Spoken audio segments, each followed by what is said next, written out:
তো hello guys, শুভ সকাল। আজ আমি উঠে প্রথম ব্রাশ করে নিচ্ছি আর একটু প্রকৃতির দৃশ্যটা দেখে নিচ্ছি। তো গাইজ সকাল সকাল যে কি করব ভাবতে পারছিলাম না, তাই সকালবেলা উঠে দেখে নিলাম আমাদের মাঠটা।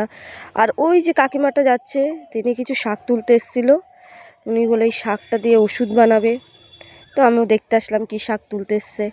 আর গাইস, এটা আমাদের ছোট্ট একটা মাঠ, যেটা আমি প্রত্যেক দিন সকালবেলা উঠে আসি এখানটায়। আর এই পিছনে যেটা দেখতে পাচ্ছ, এটা আমার আমাদের বাঁশ গাছ। এটা আমার বাবার খুবই প্রিয়, কারণ আমার বাবা এই গাছটা লাগিয়েছিল। আর আমি এই বাঁশটাকে খুবই ভালোবাসি, কারণ এটা আমার বাবার হাতের ছোঁয়া আছে। আমি আমার বাবাকে খুব মিস করছি। যখনই খুব মন খারাপ হয় এই বাঁশ ঝাড়ে এখানে চলে আসি। তো চলো, এখন আমি দেখাবো আমাদের ঘর। তো বেশ ঘর দেখতে দেখতে এখন এসে গেছি ঘরে। সামনে দেখলাম একটা আম পড়ে আছে, বেশ বড়ই। এটা হচ্ছে আমাদের গাছের আম, এই যে আমাদের গাছ।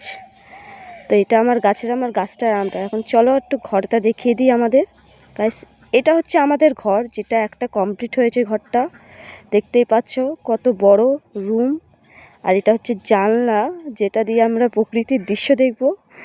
আর এটা হচ্ছে রুম, আর এই রুমটা হচ্ছে আমার ভাইয়ের। আর এই যেই রুমটা দেখতে পাচ্ছ গাইস, এটা হচ্ছে আমার রুম, এখনও কমপ্লিট হয়নি। আর এটা হচ্ছে কিচেন।